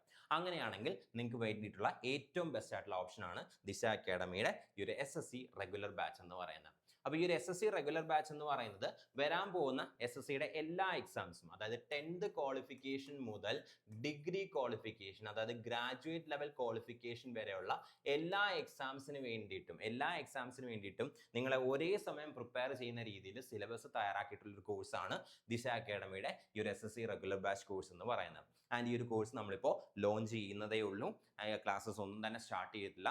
ആൻഡ് ഈ ഒരു കോഴ്സിന്റെ ഹൈലൈറ്റ്സ് എന്താണെന്ന് ചോദിച്ചു കഴിഞ്ഞാൽ, ഈ ഒരു കോഴ്സ് എന്ന് പറയുന്നത് ലൈവ് പ്ലസ് റെക്കോർഡഡ് കോഴ്സസ് ആയിരിക്കും. So live plus recorded course ആണ് ഈ ഒരു കോഴ്സ് എന്ന് പറയുന്നത്. അതായത് ലൈവ് ക്ലാസ്സസും അതുപോലെ തന്നെ വീഡിയോസിന്റെ റെക്കോർഡിങ്സും അടങ്ങുന്ന ഒരു കോഴ്സ് ആയിരിക്കും ഈ ഒരു കോഴ്സ്. ഇതൊരു ഹൈബ്രിഡ് കോഴ്സ് ആണ്. ലൈവ് ക്ലാസ്സസ് അതുപോലെ തന്നെ റെക്കോർഡിങ്സ് എന്താണ് ഈ ഒരു കോഴ്സിനകത്ത് നിങ്ങൾക്ക് അവൈലബിൾ ആണ്. അതുപോലെ തന്നെ ഈ ഒരു കോഴ്സിനകത്ത് നിങ്ങൾക്ക് മോക്ക് ടെസ്റ്റ് അവൈലബിൾ ആണ്. അതുപോലെ തന്നെ മെന്റർ സപ്പോർട്ടും നിങ്ങൾക്ക് ഒരു കോഴ്സിനകത്ത് അവൈലബിൾ ആയിരിക്കും. ഈ ഒരു കോഴ്സ് എന്ന് പറയുന്നത് എല്ലാ SSC എക്സാംസിനും വേണ്ടിയിട്ടുള്ള സിലബസ് ഒരേ സമയം സൈമൾട്ടേനിയസ് ആയിട്ട് കവർ ചെയ്യുന്ന ഒരു കോഴ്സാണ്. അതുകൊണ്ട് തന്നെ നിങ്ങൾക്ക് ഓരോ എക്സാമിനും വേണ്ടിയിട്ട് സെപ്പറേറ്റ് ആയിട്ട് പ്രിപ്പയർ ചെയ്യേണ്ട ആവശ്യം വരുന്നില്ല. അപ്പോൾ ഈ ഒരു കോഴ്സിനകത്ത് നിങ്ങൾക്ക് ജോയിൻ ചെയ്യാൻ താല്പര്യം ഉണ്ടെങ്കിലോ, ഈ ഒരു കോഴ്സിനെ കുറിച്ചുള്ള ഫർദർ ഡീറ്റെയിൽസ് നിങ്ങൾക്ക് അറിയണമെന്നുണ്ടെങ്കിലോ ഈ ഒരു നമ്പറിൽ കോൺടാക്ട് ചെയ്താൽ മതി. 8075753676, അല്ലെങ്കിൽ ഈ ഒരു നമ്പറിൽ കോൺടാക്ട് ചെയ്താൽ മതി. 7012615062. ഈ ഒരു കോഴ്സിന്റെ പ്രൈസ് ഇനി ചോദിച്ചു കഴിഞ്ഞാൽ, ഈ ഒരു കോഴ്സിന്റെ പ്രൈസ് എന്ന് പറയുന്നത് 4999 ആണ്. പക്ഷേ ഇപ്പോൾ നമ്മൾ കോഴ്സ് ലോഞ്ചിങ്ങിന്റെ ഭാഗമായിട്ട് ഒരു ഏർലി ബേർഡ് ഓഫർ പ്രൊവൈഡ് ചെയ്യുന്നുണ്ട്. 10% ആണ് നിങ്ങൾക്ക് പ്രൊവൈഡ് ചെയ്യുന്ന ഏർലി ബേർഡ് ഓഫർ. അതുകൊണ്ട് തന്നെ ഈ ഒരു കോഴ്സ് നിങ്ങൾക്ക് ഇപ്പോൾ 4500 റുപ്പീസിന് പർച്ചേസ് ചെയ്യാനായിട്ട് സാധിക്കും. ഇനി നിങ്ങൾക്ക് ഈ കോഴ്സിനെ കുറിച്ച് ഒന്നും കൂടി ഒരു ഐഡിയ വേണമെന്നുണ്ട്, അതായത് ഡെമോ ക്ലാസ് അല്ലെങ്കിൽ നമ്മുടെ കോഴ്സിനകത്തുള്ള ക്ലാസ്സസ് എങ്ങനെയാണ് പോകുന്നത്, എന്നറിയണം എന്നുണ്ടെങ്കിൽ നിങ്ങൾക്ക് ഡെമോ ക്ലാസ്സസ് അവൈലബിൾ ആണ്. ഡെമോ ക്ലാസ്സസ് കാണാനായിട്ട് ദിശ അക്കാഡമിയുടെ ദിശ ലേണിംഗ് ആപ്പ് എന്ത് ചെയ്യുക, ഡൗൺലോഡ് ചെയ്യുക. ദിശ ലേണിംഗ് ആപ്പ് ഡൗൺലോഡ് ചെയ്തതിന് ശേഷം അതിനകത്തുള്ള ഡെമോ ക്ലാസ്സസ് നിങ്ങൾക്ക് കാണാനായിട്ട് സാധിക്കും. അപ്പോൾ നിങ്ങൾക്ക് ക്ലാസ് കണ്ടിട്ട് എന്ത് ചെയ്യാം, നിങ്ങളുടെ ചോയ്സ് ഡിസൈഡ് ചെയ്യാനായിട്ട് സാധിക്കും. അപ്പോൾ ഇൻട്രസ്റ്റ് ആണെങ്കിൽ നിങ്ങൾക്ക് ധൈര്യമായിട്ട് ജോയിൻ ചെയ്യാം. Next question, FIFA World Cup 2026. FIFA World Cup 2026 is being jointly hosted by which of the following countries? ഏതൊക്കെ കൺട്രീസ് ചേർന്നിട്ടാണ് ഒരു FIFA World Cup 2026 jointly host ചെയ്യുന്നത് എന്നുള്ളതാണ് question. Option A United States, Mexico and Brazil. Option B Canada, Mexico and the United States. Option C Canada, United States and Costa Rica. Option D Mexico, Argentina and United States. So correct answer എന്ന് പറയുന്നത് it is option B, Canada, Mexico and the United States. So കാനഡയും മെക്സിക്കോയും യുണൈറ്റഡ് സ്റ്റേറ്റ്സും കൂടെ joint ആയിട്ട് host ചെയ്യുന്ന world cup ആണ് 2026 ഫിഫ വേൾഡ് കപ്പ് എന്ന് പറയുന്നത്. ആൻഡ് ഇതെന്ന് പറയുന്നത് വേൾഡ് കപ്പിന്റെ 23rd എഡിഷൻ ആണ്. സോ 23rd എഡിഷൻ ആണ്. സോ ഫിഫ വേൾഡ് കപ്പിന്റെ 23rd എഡിഷൻ, ഫിഫ വേൾഡ് കപ്പിന്റെ 23rd എഡിഷൻ ആണ് ഇപ്പൊ നടക്കുന്ന വേൾഡ് കപ്പ് എന്ന് പറയുന്നത്. സോ 2026 നടക്കുന്ന വേൾഡ് കപ്പ് എന്ന് പറയുന്നത് വേൾഡ് കപ്പിന്റെ 23ാമത്തെ എഡിഷൻ ആണ്. ആൻഡ് ഈ ഒരു എഡിഷൻ ഹോസ്റ്റ് ചെയ്യുന്നത് Canada, Mexico and United States. ഇവർ 3 പേരും കൂടെ ചേർന്നിട്ടാണ്. ഇനി ഇത് മെക്സിക്കോ ഹോസ്റ്റ് ചെയ്യുന്ന അല്ലെങ്കിൽ കോ ഹോസ്റ്റ് ചെയ്യുന്ന 3ാമത്തെ വേൾഡ് കപ്പാണ്. സോ ഇത് മെക്സിക്കോ ഹോസ്റ്റ് ചെയ്യുന്ന അല്ലെങ്കിൽ കോ ഹോസ്റ്റ് ചെയ്യുന്ന 3ാമത്തെ വേൾഡ് കപ്പാണ് ഇത്തവണത്തെ വേൾഡ് കപ്പ് എന്ന് പറയുന്നത്. ഇത്രയും കൂടുതൽ തവണ വേൾഡ് കപ്പ് ഹോസ്റ്റ് ചെയ്ത വേറൊരു കൺട്രി ഇല്ല. സോ മെക്സിക്കോ ആണ് ഏറ്റവും കൂടുതൽ തവണ എന്ത് ചെയ്തിട്ടുള്ളത്, വേൾഡ് കപ്പ് ഹോസ്റ്റ് ചെയ്തിട്ടുള്ളത്. So most number of times, ഏറ്റവും കൂടുതൽ തവണ ഈ ഒരു വേൾഡ് കപ്പ് ഹോസ്റ്റ് ചെയ്തിട്ടുള്ളത്, football world cup, FIFA world cup host ചെയ്തിട്ടുള്ളത് മെക്സിക്കോ ആണ്. ഇത് മെക്സിക്കോയുടെ 3ാമത്തെ വേൾഡ് കപ്പാണ്. മെക്സിക്കോ ഹോസ്റ്റ് ചെയ്യുന്ന 3ാമത്തെ വേൾഡ് കപ്പാണ് 2026 വേൾഡ് കപ്പ് എന്ന് പറയുന്നത്. ഏറ്റവും കൂടുതൽ തവണ ഈ ഒരു വേൾഡ് കപ്പ് ഹോസ്റ്റ് ചെയ്തിട്ടുള്ള കൺട്രി എന്ന് പറയുന്നത് മെക്സിക്കോ ആണ്. ദെൻ അതുപോലെ തന്നെ ഈ ഒരു വേൾഡ് കപ്പിന്റെ മറ്റൊരു പ്രത്യേകത എന്ന് പറയുന്നത്, ഈ ഒരു വേൾഡ് കപ്പിനകത്ത് ടോട്ടൽ 48 ടീംസ് ആണ് എന്ത് ചെയ്യുന്നത്, പാർട്ടിസിപ്പേറ്റ് ചെയ്യുന്നത്. സോ ടോട്ടൽ 48 ടീംസ് ആണ് ഈ ഒരു വേൾഡ് കപ്പിൽ പാർട്ടിസിപ്പേറ്റ് ചെയ്യുന്നത്. ഏറ്റവും കൂടുതൽ ടീംസ് പാർട്ടിസിപ്പേറ്റ് ചെയ്യുന്ന വേൾഡ് കപ്പും ഇത്തവണത്തെ വേൾഡ് കപ്പാണ്. സോ ലാസ്റ്റ് വേൾഡ് കപ്പിൽ 32 ടീംസേ ഉണ്ടായിരുന്നുള്ളൂ. എന്നാൽ ഇത്തവണത്തെ വേൾഡ് കപ്പിൽ 48 ടീംസ് ആണ് എന്ത് ചെയ്യുന്നത്, പാർട്ടിസിപ്പേറ്റ് ചെയ്യുന്നത്. സോ ഏറ്റവും കൂടുതൽ ടീംസ് പാർട്ടിസിപ്പേറ്റ് ചെയ്യുന്ന വേൾഡ് കപ്പും ഈ ഒരു 2026 വേൾഡ് കപ്പാണ്. ഇനി ഈ 3 രാജ്യങ്ങളിലായിട്ട്, കാനഡ, മെക്സിക്കോ, യുണൈറ്റഡ് സ്റ്റേറ്റ്സ്, ഈ 3 രാജ്യങ്ങളിലായിട്ട് 16 സിറ്റീസിലാണ് എന്ത് ചെയ്യുന്നത്, ഈ ഒരു വേൾഡ് കപ്പ് ഹോസ്റ്റ് ചെയ്യുന്നത്. അപ്പൊ ഈ 3 രാജ്യങ്ങളിലായിട്ട് 16 സിറ്റീസ്, ഈ കാനഡ, മെക്സിക്കോ, യുണൈറ്റഡ് സ്റ്റേറ്റ്സ്, ഈ 3 രാജ്യങ്ങളിലായിട്ട് 16 സിറ്റീസിലായിട്ടാണ് എന്ത് ചെയ്യുന്നത്, ഈ ഒരു വേൾഡ് കപ്പ് ഹോസ്റ്റ് ചെയ്യുന്നത്. ഇതില് യുണൈറ്റഡ് സ്റ്റേറ്റ്സിലെ 13 സിറ്റീസിൽ എന്ത് ചെയ്യുന്നുണ്ട്, വേൾഡ് കപ്പ് ഹോസ്റ്റ് ചെയ്യുന്നുണ്ട്. സോ ഇതിൽ ഏറ്റവും കൂടുതൽ സിറ്റീസ് US-ലാണുള്ളത്. സോ യുണൈറ്റഡ് സ്റ്റേറ്റ്സിലാണ് ഏറ്റവും കൂടുതൽ സിറ്റീസ് ഉള്ളത്, ഫോളോഡ് ബൈ മെക്സിക്കോ. സോ മെക്സിക്കോയിലെ 3 സിറ്റീസിലായിട്ട് എന്ത് ചെയ്യുന്നുണ്ട്, വേൾഡ് കപ്പ് ഹോസ്റ്റ് ചെയ്യുന്നുണ്ട്. ആൻഡ് കാനഡയിലെ 2 സിറ്റീസിലായിട്ടാണ്, കാനഡയിലെ 1 സിറ്റിയിലാണ് എന്ത് ചെയ്യുന്നത്, ഈ ഒരു വേൾഡ് കപ്പ് ഹോസ്റ്റ് ചെയ്യുന്നത്. അപ്പൊ total 16 സിറ്റീസിലായിട്ട് US, Mexico and Canada. So US, Mexico and Canada, ഇങ്ങനെ 3 കൺട്രീസിലെ 16 സിറ്റീസിലായിട്ടാണ് എന്ത് ചെയ്യുന്നത്, ഈ ഒരു വേൾഡ് കപ്പ് ഹോസ്റ്റ് ചെയ്യുന്നത്. ഏതൊക്കെയാണെന്ന് ചോദിച്ചു കഴിഞ്ഞാൽ US-ല് 13 സ്റ്റേറ്റ്സ്. സോ US-ലെ 13 സോ US-ലെ 11 സിറ്റീസ്. സോ US-ലെ 11 സിറ്റീസിൽ എന്ത് ചെയ്യുന്നുണ്ട്, വേൾഡ് കപ്പ് ഹോസ്റ്റ് ചെയ്യുന്നുണ്ട്. മെക്സിക്കോയിലെ 3 സിറ്റീസിലും അതുപോലെ തന്നെ കാനഡയിലെ 2 സിറ്റീസിലുമായിട്ടാണ്. സോ 11 കാനഡയിലെ 2 സിറ്റീസിലുമായിട്ടാണ് എന്ത് ചെയ്യുന്നത്, വേൾഡ് കപ്പ് ഹോസ്റ്റ് ചെയ്യുന്നത്. അപ്പോൾ 3 രാജ്യങ്ങളിലായിട്ട്, കാനഡ, മെക്സിക്കോ, യുണൈറ്റഡ് സ്റ്റേറ്റ്സ്, ഈ 3 രാജ്യങ്ങളിലായിട്ട് 16 സിറ്റീസിലാണ് ഇത്തവണത്തെ വേൾഡ് കപ്പ് നടക്കുന്നത്. സോ ഏറ്റവും കൂടുതൽ സിറ്റീസ് ഉള്ളത് US-ലാണ്, 11 സിറ്റീസ്. US-ലെ 11 സിറ്റീസിൽ എന്ത് ചെയ്യുന്നുണ്ട്, വേൾഡ് കപ്പ് ഹോസ്റ്റ് ചെയ്യുന്നുണ്ട്. ആൻഡ് മെക്സിക്കോയിലെ 3 സിറ്റീസിലും കാനഡയിലെ 2 സിറ്റീസിലുമായിട്ടാണ് എന്ത് ചെയ്യുന്നത്, ഇത്തവണത്തെ വേൾഡ് കപ്പ് ഹോസ്റ്റ് ചെയ്യുന്നത്. ഇനി 2022 വേൾഡ് കപ്പിലെ വിന്നർ എന്ന് പറയുന്നത് it was Argentina. So Argentina ആയിരുന്നു 2022 വേൾഡ് കപ്പിന്റെ വിന്നർ എന്ന് പറയുന്നത്. ആൻഡ് ഇത്തവണ അർജന്റീന ക്വാർട്ടർ ഫൈനലിന് കളിക്കുന്നുമുണ്ട്. അപ്പോൾ അർജന്റീന ആയിരുന്നു ലാസ്റ്റ് ടൈമിലെ 2022 വേൾഡ് കപ്പിന്റെ വിന്നർ എന്ന് പറയുന്നത്. ദെൻ അതുപോലെ തന്നെ ഈ ഒരു വേൾഡ് കപ്പുമായിട്ട് ബന്ധപ്പെട്ട് അറിഞ്ഞിരിക്കേണ്ട മറ്റ് ചില കാര്യങ്ങളുണ്ട്. അതിലൊരു കാര്യമാണെന്ത്, ഈ ഒരു വേൾഡ് കപ്പിന്റെ മാസ്കോട്സിനെ കുറിച്ച്. അപ്പൊ ഈ വേൾഡ് കപ്പിലെ മാസ്കോട്സിന്റെ കേസ് എടുത്തു കഴിഞ്ഞാൽ, ഈ വേൾഡ് കപ്പ് 3 കൺട്രീസ് ആണ് എന്ത് ചെയ്യുന്നത്, ഹോസ്റ്റ് ചെയ്യുന്നത്. US എന്ത് ചെയ്യുന്നുണ്ട്, ഹോസ്റ്റ് ചെയ്യുന്നുണ്ട്. US എന്ത് ചെയ്യുന്നുണ്ട്, ഹോസ്റ്റ് ചെയ്യുന്നുണ്ട്. അതുപോലെ തന്നെ കാനഡ എന്ത് ചെയ്യുന്നുണ്ട്, ഈ ഒരു വേൾഡ് കപ്പ് കോ ഹോസ്റ്റ് ചെയ്യുന്നുണ്ട്. അതുപോലെ തന്നെ മെക്സിക്കോയും എന്ത് ചെയ്യുന്നുണ്ട്, ഈ ഒരു വേൾഡ് കപ്പ് കോ ഹോസ്റ്റ് ചെയ്യുന്നുണ്ട്. അപ്പൊ മൂന്ന് കൺട്രീസ് ചേർന്നിട്ടാണ് ഈ വേൾഡ് കപ്പ് ഹോസ്റ്റ് ചെയ്യുന്നത്. അതുകൊണ്ട് തന്നെ ഈ ഒരു വേൾഡ് കപ്പിന് എന്തുണ്ട്, 3 ഒഫീഷ്യൽ മാസ്കോട്ട്സ് ഉണ്ട്. ഓരോ കൺട്രീസിനെയും റെപ്രസെന്റ് ചെയ്യുന്നുണ്ട് ഓരോ മാസ്കറ്റ്സ് ഉണ്ട്. അതുകൊണ്ട് തന്നെ ഇത്തവണത്തെ വേൾഡ് കപ്പിന് 3 ഒഫീഷ്യൽ മാസ്കറ്റ്സ് ആണുള്ളത്. ഏതൊക്കെയാണ് ആ 3 ഒഫീഷ്യൽ മാസ്കറ്റ്സ് എന്ന് ചോദിച്ചു കഴിഞ്ഞാൽ, ഫസ്റ്റ് മാസ്കറ്റ് ആണ് സായു. സോ സായു ആണെന്ത് ആദ്യത്തെ മാസ്കറ്റ് എന്ന് പറയുന്നത്. സോ സായു എന്ന് പറയുന്നതാണ് മെക്സിക്കോയുടെ മാസ്കറ്റ് ആണ്. മെക്സിക്കോയെ റെപ്രസെന്റ് ചെയ്യുന്ന മാസ്കറ്റ് ആണ്. ആൻഡ് സായു എന്ന് പറയുന്നതാണ് it is a jaguar. So Zayu എന്ന് പറയുന്ന ഒരു ജാഗ്വർ ആണ്. സായു ആണ് എന്ത് ചെയ്യുന്നത്, മെക്സിക്കോയെ റെപ്രസെന്റ് ചെയ്യുന്നത്. ആൻഡ് സായു എന്ന് പറയുന്ന ഈ ഒരു മാസ്കറ്റ് എന്ന് പറയുന്നത് he's a striker. So striker ആണെന്ത് സായു എന്ന് പറയുന്നത്, ഹീസ് എ സ്ട്രൈക്കർ.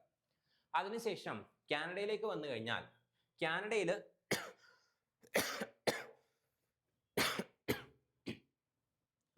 കാനഡയിലേക്ക് വന്നു കഴിഞ്ഞാൽ കാനഡയിലെ ഈ ഒരു മാസ്കറ്റ് അല്ലെങ്കിൽ കാനഡയുടെ മാസ്കറ്റിന്റെ പേരെന്ന് പറയുന്നത് ഇറ്റ് ഈസ് മേപ്പിൾ.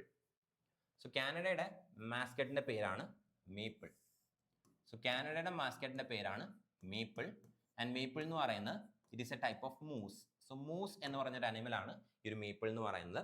ആൻഡ് ഈ ഒരു മേപ്പിൾ എന്ന് പറയുന്നത് is a goalkeeper. So Maple ആണെന്ന് ഗോൾ കീപ്പർ ആയിട്ട് ആക്ട് ചെയ്യുന്നത്. ദെൻ US-ന്റെ മാസ്കറ്റിലേക്ക് വന്നു കഴിഞ്ഞാൽ, US-ന്റെ മാസ്കോട്ട് ആണ് ക്ലച്ച്. സോ US-ന്റെ മാസ്കോട്ട് ആണെന്ത് ക്ലച്ച് എന്ന് പറയുന്നത്. ആൻഡ് ക്ലച്ച് എന്ന് പറയുന്നത് it is a bald eagle. So bald eagle ആണ് ക്ലച്ച് എന്ന് പറയുന്നത്. ആൻഡ് ക്ലച്ച് എന്ന് പറയുന്നത് it is a midfielder. Clutch എന്ന് പറയുന്ന ആരാണ്, ഒരു മിഡ്ഫീൽഡർ ആണ്. അപ്പോൾ ഇത്തവണത്തെ വേൾഡ് കപ്പിന് 3 ഒഫീഷ്യൽ മാസ്കറ്റ്സ് ആണുള്ളത്. അതായത് ഓരോ കൺട്രീസിനെയും റെപ്രസെന്റ് ചെയ്തുകൊണ്ട് ഓരോ മാസ്കറ്റ്സ് ഉണ്ട്. സായു ആണ് മെക്സിക്കോയെ റെപ്രസെന്റ് ചെയ്യുന്നത്. സായു എന്ന് പറയുന്നത് ജാഗുർ ആണ്. ആൻഡ് സായു എന്ന് പറയുന്ന സ്ട്രൈക്കറും ആണ്. ആൻഡ് കാനഡയെ റെപ്രസെന്റ് ചെയ്യുന്നത് മേപ്പിൾ ആണ്. മേപ്പിൾ എന്ന് പറയുന്ന ഒരു മൂസ് ആണ്. And he's a goalkeeper. Then US-ലേക്ക് വന്നു കഴിഞ്ഞാൽ US-ന്റെ മാസ്കറ്റ് എന്ന് പറയുന്ന ക്ലച്ച് ആണ്. ക്ലച്ച് എന്ന് പറയുന്ന ഒരു ബാൽഡ് ഈഗിൾ ആണ്. ആൻഡ് ക്ലച്ച് എന്ന് പറയുന്ന ആരാണ്, ഒരു മിഡ്ഫീൽഡറും ആണ്. അപ്പൊ ഇതാണ് ഇത്തവണത്തെ വേൾഡ് കപ്പിന്റെ 3 മാസ്കറ്റ്സ് എന്ന് പറയുന്നത്. So these are the 3 official mascots of the 2026 FIFA World Cup. Next question.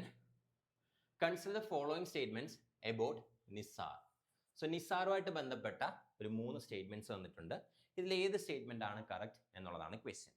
First statement, it is a joint mission of ISRO and NASA. So ISROയുടെയും നാസയുടെയും ജോയിന്റ് മിഷൻ ആണ് NISAR. Second statement, it is an Earth observation satellite mission. Third statement, it uses radar imaging technology for applications such as agriculture, disaster management, and climate monitoring. Which of the following statements given above are correct? So നിസാറുമായിട്ട് ബന്ധപ്പെട്ട് 3 statements വന്നിട്ടുണ്ട്.